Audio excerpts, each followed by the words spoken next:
Buenas y bendecidas tardes para el grupo de estudiantes de la palabra del grupo de Carimagua, Cenáculo de los Hijos de María. Hoy vamos a adelantar el tema. Estamos trabajando Daniel capítulo 12 y 13. Por supuesto vamos a invitar a nuestro Santo Espíritu de Dios. Ven Espíritu Santo, ven por medio de la dulce y poderosa intercesión de los sacratísimos corazones eucarísticos e inmaculados de Jesús y de María. Ven Espíritu Santo, ven por medio de la dulce y poderosa intercesión de los sacratísimos corazones eucarísticos e inmaculados de Jesús y de María. Padre eterno, hoy te pedimos que nos quites de nuestro corazón todas las escamas que Satanás ha querido ponernos, que perdones nuestros pecados y que nos permitas poner esta santa palabra tuya que nos regalas en la sabiduría y el discernimiento que solo el Espíritu Santo nos regala. Creo en Dios Padre Todopoderoso, Creador del cielo y de la tierra. Creo en Jesucristo, su único Hijo, nuestro Señor, que fue concebido por obra y gracia del Espíritu Santo. Nació de Santa María, siempre Virgen. Padeció bajo el poder de Poncio Pilato, fue crucificado, muerto y sepultado, descendió a los infiernos y al tercer día resucitó de entre los muertos, subió a los cielos y está sentado a la derecha de Dios Padre Todopoderoso. Desde allí ha de venir a juzgar a vivos y a muertos. Creo en el Espíritu Santo, la Santa Iglesia Católica, la comunión de los santos, el perdón de los pecados, la resurrección de la carne y la vida eterna. Amén. Mamita hermosa, Inmaculada Concepción de María, Virgen Santísima, nuestra Arca de la Alianza, acompáñanos y envía a tus santos ángeles de Dios, para que hoy estén con nosotros en el grupo que se está tomando a distancia por esta cuarentena. Aquí encerrados en nuestro comedor de nuestra casa, le pedimos al Dios de misericordia que nos llegue al corazón, como lo dice su palabra en Isaías 55:10, que florezca esa semilla que va a colocar el Espíritu Santo en nuestros corazones. En aquel tiempo surgirá Miguel, el gran príncipe, que se ocupa de tu pueblo. Serán tiempos difíciles, como no los habrá habido desde que existen las naciones hasta ese momento. Entonces se salvará tu pueblo, todos los inscritos en el libro. Acordémonos que en el Apocalipsis ya estudiamos que hay dos libros que se van a abrir, y en el libro de Mateo 25:31 lo vemos, el libro de la vida y el libro de las obras. Acordémonos que hay dos libros que tenemos que ir día tras día atesorando en el cielo, que todo se nos dará por añadidura. Muchos de los que descansan en el polvo de la tierra se despertarán, unos para la vida eterna y otros para vergüenza y horror eterno. Los maestros brillarán como el resplandor del firmamento, a los que enseñaron a muchos a ser justos como las estrellas para siempre. Y tú, Daniel, guarda estas palabras y sella el libro hasta el momento final. Muchos lo consultarán y aumentarán su saber. Acordémonos que ya lo hemos estudiado en la Biblia y lo hemos oído. Al final de los días la ciencia crecerá muchísimo y vemos cómo se aumentó la ciencia, pero el conocimiento del hombre hacia Dios será mínimo. La apostasía y la falta de la fe en los hombres será lo que predomine. Todo este corre diario de la tecnología, de los avances de la ciencia, se ha venido incrementando más o menos desde el año 1905, pero si nosotros observamos, toda la humanidad está de para atrás hacia el encuentro con Dios. Yo, Daniel, miré y vi a otros dos hombres que estaban de pie, uno a cada orilla del río, y pregunté al hombre vestido de lino que estaba sobre las aguas del río, ¿para cuándo está fijado el fin de estos prodigios? Y oí al hombre vestido de lino que estaba sobre las aguas del río jurar levantando sus dos manos al cielo por el que vive eternamente, al cabo de 3 años y medio, cuando se consuma la derrota del pueblo santo, se cumplirán todas estas cosas. Ya hemos visto cómo en Daniel capítulo 7, Daniel capítulo 9 y Daniel capítulo 11 nos da unos tiempos que tenemos que calcular desde la higuera cuando dé su primer brote. Los 3 años y medio iniciales se suponen que son la tribulación, y los 3 años siguientes de que nos habla la palabra en Daniel son la gran tribulación. No nos olvidemos nosotros que estamos entrando a ese ciclo donde las pandemias, la peste de Apocalipsis capítulo 6, donde todo lo que vimos nosotros, de los sufrimientos que van a venir día tras día, se van a incrementar cada vez más, y casi ninguno de nosotros podrá ayudar a nuestro hermano ni a nuestro semejante. Yo oí sin comprender y pregunté, Señor mío, ¿cuál será el desenlace de todo eso? Él me respondió, Vete, Daniel, porque estas palabras están guardadas y selladas hasta el momento final. Muchos serán purificados, lavados y acrisolados. Los malvados seguirán haciendo el mal sin que ninguno comprenda, pero los sabios comprenderán. A veces nos preguntamos, Señor, ¿por qué yo? Y mire que nosotros tenemos algo claro de los que hemos venido estudiando su palabra. En el final de los días, el que es del Espíritu será más del Espíritu y el que es de la carne será más de la carne. La maldad, el pecado, la mentira, la fornicación, el adulterio, la lujuria, el odio, la ira, cualquier pecado de los que llevamos de que no hemos podido acabar y doblegar a través de la sangre preciosa de Cristo, nos va a llevar día tras día a que los malvados sean más malvados, a que los gobernantes del mundo, a que el Club Bilderberg, los Illuminati sean más malvados cada vez más, buscando solo algo sencillo que vemos en Mateo capítulo 4, el poder, el tener y el placer. Desde el momento en que se suprima el sacrificio permanente y se instale el ídolo maldito, pasarán 1290 días. Dichoso el que sepa esperar y alcance los 1335 días. Tú vete a descansar, te levantarás para recibir tu suerte al final de los días.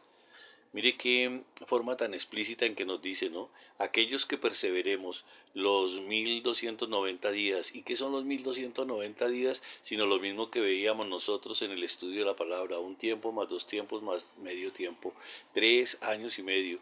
Y luego nos dice que aquel que soporte, porque después de eso vendrá seguramente la limpieza de la humanidad, la paz, el resplendor. Y los que sepan aguantar y esperar podrán ver esa parucía, ese regreso de nuestro Señor Jesucristo, el entender y el creer que en el corazón mío debe estar la fe cimentada. Muchos de los espíritus que están ahorita por el mundo son espíritus de religiosidad y fanatismo. Nos preocupamos de todas las cosas que no nos debemos preocupar.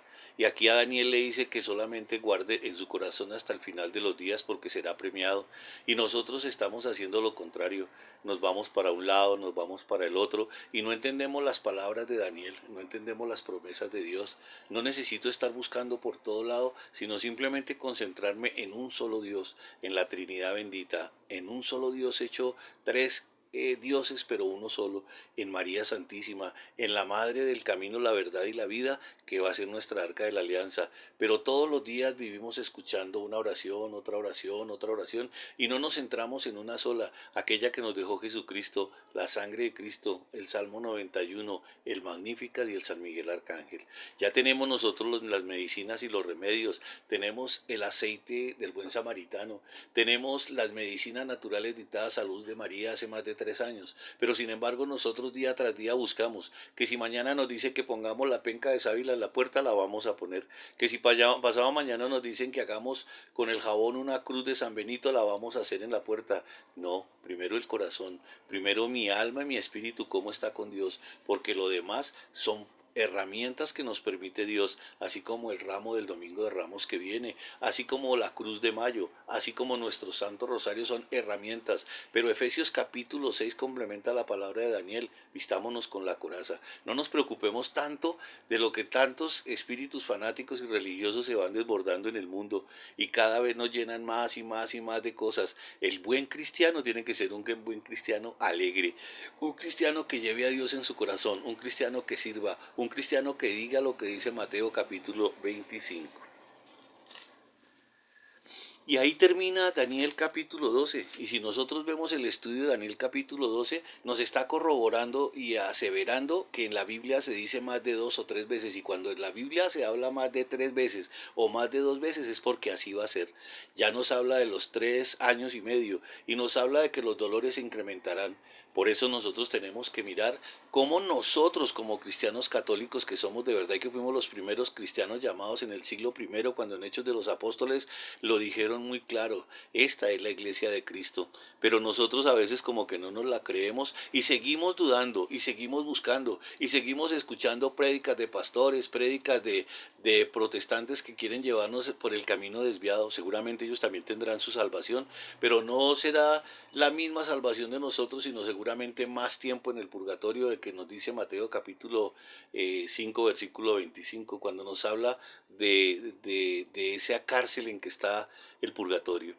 En el capítulo 13 nosotros encontramos a Susana y el juicio de Daniel, y nos damos cuenta cómo durante ese capítulo, ya los que la leyeron, porque es un capítulo muy extenso, donde dos hombres adultos van y miran y gozan como él con el boyerismo, mirando a una mujer y deseando una mujer. ¿Cuántos de nosotros en el mundo entero desea otras cosas? No solo una mujer, sino desea el poder, desea el tener, desea el placer, o desea simplemente la vanidad. Por eso nosotros tenemos que tener algo en cuenta en este capítulo 13. Al final del capítulo 13 nos muestra cómo se le da gracias en el juicio que se hace a los dos ancianos, porque se hace con una mentira que aparentemente era una mentira piadosa al decir que estaba debajo de tal árbol, y cómo se detecta que una mentira sencilla o piadosa no existe. Cualquier mentira que nosotros llevemos en nuestro corazón o cualquier mentira que queramos ocultar, el mismo Espíritu de Dios la sacará. Por eso dice muy claro la palabra que entre el cielo y la tierra no hay nada oculto. Todo pasará, pero menos la palabra de Dios. Compañeras, compañeros del grupo del Cenáculo de María Santísima, qué está esperando nuestro corazón para a tomar esa palabra, para ponerla en nuestro corazón? Hagamos vida en nuestras vidas, y en Daniel nos ha mostrado desde el capítulo 2 que hemos venido estudiando todo lo que nos enseñó acerca de los finales de los tiempos. Qué engaño tan grande lo que estamos viviendo, y sin embargo nosotros no nos damos cuenta. Estos son mecanismos de distracción lo que están generando esos poderosos, esas 100 familias del mundo que se reúnen en el Club Bilderberg, y simplemente lo que necesitaban era llenarnos de pánico, de miedo y de dudas.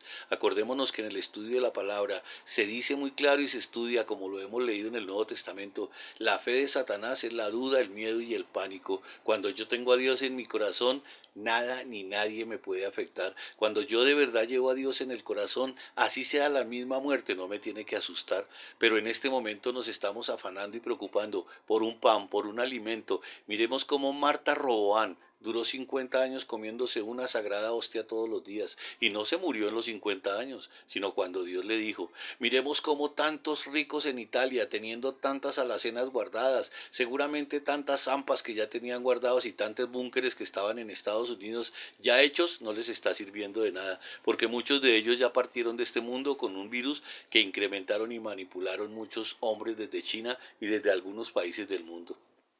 Acordémonos lo que leímos en el dragón chino. Lo que se está suscitando es el engaño para que ahorita lleguen las vacunas con el identificador que nos va a llevar a la condenación. Ese identificador que está en Apocalipsis 13 de la marca de la bestia, que es lo que está buscando el hombre supuestamente más espiritual que el Bill Gates. Nosotros vamos a caer en la trampa, nosotros vamos a seguir llegando en esta trampa, porque nos van a decir que sin eso no podemos comer y no podemos trabajar y no podemos ir al médico. ¿Cuál es el problema? ¿A qué vino Cristo? A morir. Cristo vino a entregar su vida por usted y por mí. ¿Y por qué a mí me da miedo entregar mi vida cuando ya me toca? Yo creo que nosotros ahí tenemos que entender que lo que más nos está dando miedo es la muerte. ¿Y qué miedo a qué o a quién? Acuérdese lo que decía San Agustín: la muerte es pasar de una alcoba a la otra alcoba.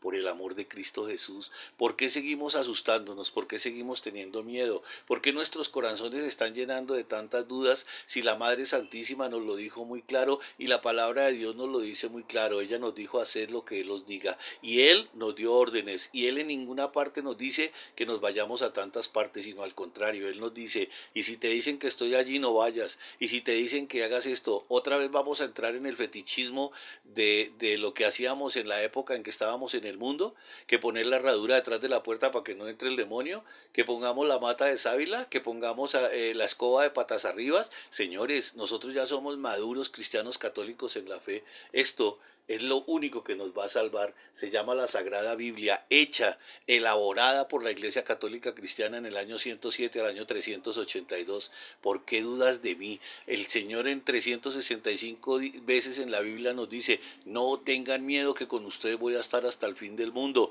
Y si va a estar con nosotros, ¿miedo a qué? Con un clicar de los dedos, nuestro Señor el Dios Todopoderoso podría quitar esto, ese virus que está expandiéndose. Con un clicar de los ojos nuestro Señor podría solucionarnos lo de nuestro hogar. Con un clicar de los ojos nos podría regalar 40 o 50 mil millones de dólares a cada uno. Pero Él está probando en este momento la fe. Lo que más nos está probando es la fe. La persona que tiene a Dios en su corazón debe tener un sosiego al hablar, una pausa y una paz completa al hablar con el prójimo. Lo que debemos llevar en este momento es a hacer entender qué es la palabra de Dios, a hacer entender que son profecías que ya ya no se van a dejar de cumplir porque están escritas. Los invito y las invito en los grupos, en los cenáculos de oración. Leamos la palabra, tomemos la palabra de Dios cada día en nuestras vidas y hagamos vida en nuestras vidas la palabra viva de Dios. Mire que lo que viene para el mundo ya está escrito. Son pandemias, pestes, muertes. Zacarías capítulo 13 nos lo muestra y eso nadie lo va a cambiar. 2/3 de la humanidad desaparecerán. Y si somos 8.000 millones de seres humanos, más de 5.000 millones de seres humanos tenemos que partir antes de que se cumpla la profecía de Daniel y de Isaías, 3 años y medio más de pronto. Nosotros hemos hecho algunos análisis de la palabra y no podemos saber ni el día ni la hora, pero los tiempos el mismo Jesucristo en Mateo capítulo 24 nos lo dijo. ¿No conocéis acaso cuando se acerca el verano por tales y tales señales? Acordémonos también que nos lo dice San Pablo. Hay 3 elementos básicos para saber que ya viene la venida de Satanás. Uno es la promulgación del Evangelio durante todo el mundo. Ya se promulgó el Evangelio. Ya casi nadie en el mundo puede decir que no conoce el Evangelio de Cristo. Dos, la apostasía. Y ya entró la apostasía a nuestra iglesia. Y entró la apostasía desde hace 300 y 400 años con el rechazo de los protestantes a la fe y al dogma católico.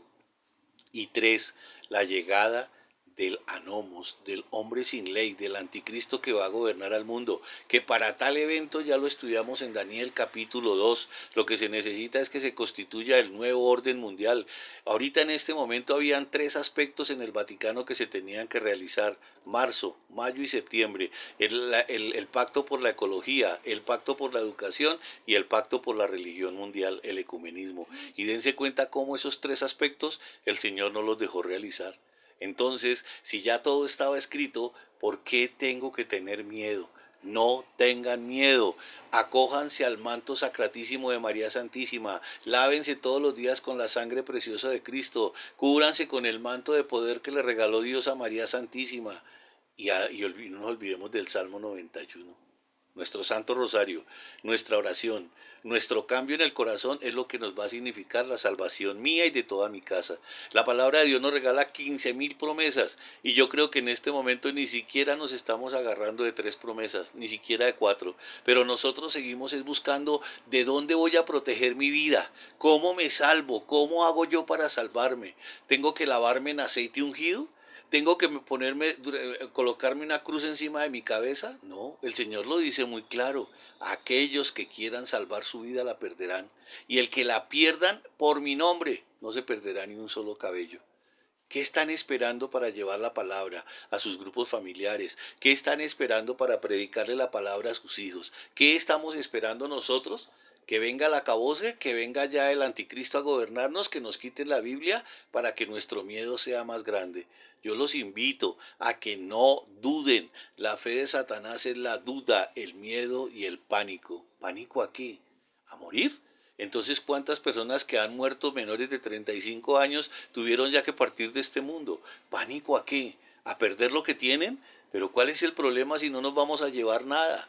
¿Pánico a qué? ¿A quedarme sin esposo o esposa? Y todos los que están separados, solos y tristes durante hace más de 20 o 30 años, ¿por qué te han tenido que sobrellevarlo? Porque se coge uno de la mano poderosa de Cristo Jesús, toma el manto de María Santísima, le cree a ellos y no a los nosotros. Entonces viene mi duda que hemos tenido siempre cuando estudiamos la palabra: que se haga la voluntad de Dios o mi voluntad. Mi voluntad es defender mi casa, mi voluntad es que me salve, mi voluntad es que se salven todos mis hijos y mis nietas, pero si la voluntad de Dios es que me vaya con toda mi casa, ¿quién lo va a poder cambiar? Acuérdense que les dije desde hace más de un año: despídanse de sus seres amados, no le guarden rencor a nadie, no le guarden ira ni odio a nadie, sanen los corazones a través de la Biblia, porque dentro de muy poco tiempo vamos a ver cómo entramos a una sala de funeraria y vamos a encontrar 4, 5 o 6 féretros o el mío dentro de esos 5. Pero ¿por qué tenemos que tener miedo? El que tiene a Cristo en su corazón, nueva criatura es. Y cuando Dios nos ha perdonado desde el fondo de nuestro corazón y sentimos el perdón de Dios, no sentimos miedo. Porque cuando Dios Dios entra en mi corazón, el miedo se va. Satanás, que es el espíritu de terror, de miedo, él se tiene que ir. Pero yo veo que nosotros en los grupos de oración, en los grupos donde día tras día estamos estudiando la palabra, se nos olvidó lo que vivió Lucas. Lucas en el capítulo 1 nos lo dice muy claro: escudriñad las escrituras, y aquel que escudriñe las escrituras encuentra la verdad. Y cuando yo encuentro la verdad os hará libre. ¿Libre a qué? Libre a tener miedo, libre a sentir que la muerte se acerca. Nosotros no nacimos para inmortales en la generación en que estamos, porque la inmortalidad se perdió desde Génesis capítulo 2 y en Génesis capítulo 6, cuando dice el Señor que será 120 días, 120 años los días del hombre en la tierra. Por amor a Cristo Jesús, dejemos los miedos, dejemos tanto fanatismo, busquemos no los milagros del Señor, sino busquemos al Señor de los milagros. Sigamos sirviendo. Mateo capítulo 25, por el amor de Dios, no se nos olvide. En este momento de nuestra vida nos van a juzgar es por el amor y el servicio, por el perdón y el amor. No nos van a juzgar por cuántas casas tenemos, no nos van a juzgar por cuántos quedaron vivos en nuestra familia, no nos van a juzgar por cuántos títulos tenemos, nos van a juzgar por cuántos hemos llevado al camino de Cristo, y nos van a juzgar por cuánto hemos ayudado y dado al Cristo sufriente. ¿Quieren conocer al Cristo sufriente? Ahí están afuera esperando. Esos Cristos sufrientes que están abandonados en una calle cuando salimos de la Eucaristía y nos hacemos los locos. Ese Cristo sufriente que está allá en Cota esperándonos, ese Cristo sufriente de esos viejitos abandonados que nunca reciben nuestras visitas. Allá en Tiguaque hay 500 niños y en Bogotá hay más de 1 millón de niños que no tienen para comerse ni siquiera un pan. Y nos preocupamos por el desayuno y el almuerzo y la comida. ¿Y qué pasa si duramos como esa mujer que dio el testimonio en televisión hace poquito? Duró 3 años metida entre una alcantarilla. 3 años. Y nosotros estamos afanados porque llevamos unos días de cuarentena. Esto es una estrategia de Satanás, del mundo, de sus obreros, de los que le sirven a él. ¿Por qué susto? Nosotros sabemos que tenemos en nuestro corazón a Cristo Jesús. Y me aterra que nosotros todos los días en el canto de San Miguel gritamos: ¿quién como Dios? Nadie como Dios. ¿Y quién como Dios? Y nadie como Dios. Pero nos da miedo todo. Nos da miedo salir, nos da miedo hablar, nos da miedo predicar, nos da miedo servir. Entonces, ¿para qué predicamos quién como Dios? ¿Para qué vivimos orando en lenguas y haciendo milagros y buscando dones del Altísimo y dones del Bajísimo, si ni siquiera nosotros servimos al que tenemos al lado, a nuestro prójimo, a nuestro hermano, al que está cerca de nosotros necesitando una palabra de amor? La Biblia es el salvoconducto, es la visa para la vida eterna. A nosotros no nos debe importar quién va a morir de nuestra familia, sino si sí se va a salvar en la vida eterna. Cuando yo llego a las funerarias, me acuerdo de todas las profecías de Daniel, me acuerdo de las profecías de Lucas, de la profecía de Marcos, y yo siempre pregunto en las funerarias: ¿quiénes quieren ir al cielo? Es mi misma pregunta que hago ahorita: ¿quiénes quieren ir al cielo? Y seguro que levantamos la mano todos. Entonces, ¿por qué no se mueren? ¿Por qué no dejan que se muera, y que, si es la voluntad de Dios, uno se muera para llevarlo al cielo? ¿O cómo se quieren ir al cielo? ¿Sin morir? La palabra de Dios nos dice que después de la muerte vendrán las resurrecciones en Cristo Jesús, pero hasta cuando Él venga. Y no sabemos el día ni la hora en que Él venga. Hermanas mías, compañeras de comunidad pequeña que estamos formando estos cenáculos, yo los invito a que no sean temerosas, a que levanten la cabeza como dice Lucas, a que vendrán guerras y rumores de guerras y revoluciones, a que vendrán pestes, señales en el cielo. No se asusten, no se dejen influenciar por tantas personas que nos están sembrando tanto miedo. Dios y la Santísima Virgen nos acompañen, que el estudio de la palabra sea mi alimento diario, que ya que no puedo recibir el pan bajado del cielo, que es el Cordero en la Eucaristía, puedo recibir el pan de vida, que es la sagrada palabra. Ese también es el pan de vida. Cuando hago mi confesión espiritual, mi comunión espiritual 2 o 3 veces al día, también estoy haciendo el pan de vida cuando recibo la palabra todos los días. Los invito a que Dios y María Santísima nos acompañen en este trasegar de la humanidad, y a que no nos dejemos asustar, porque lo que se viene día tras día va a ser terrible para la humanidad. Es lágrimas y sangre. Por el amor de Cristo, cuando yo tengo a Dios en mi corazón, acuérdense lo que les he dicho más de una vez: muchos seremos mártires y degollados. Muchos, porque así está escrito. Y no nos dé susto, vivamos y muramos por Cristo, porque tengo a Cristo y nueva criatura soy. Hasta la próxima. Dios me los guarde, me los bendiga, me les multiplique muchísimo las bendiciones que están en Deuteronomio capítulo 2, Deuteronomio capítulo 28, versículo 2. Ya las bendiciones fueron dadas, pero no son de plata, ni de prosperidad, ni de sanidad, ni de tantos dones que queremos tener, pero se nos olvida el don más grande que Dios está en la Biblia, el don del amor. Dios nos guarde. Muy buena tarde.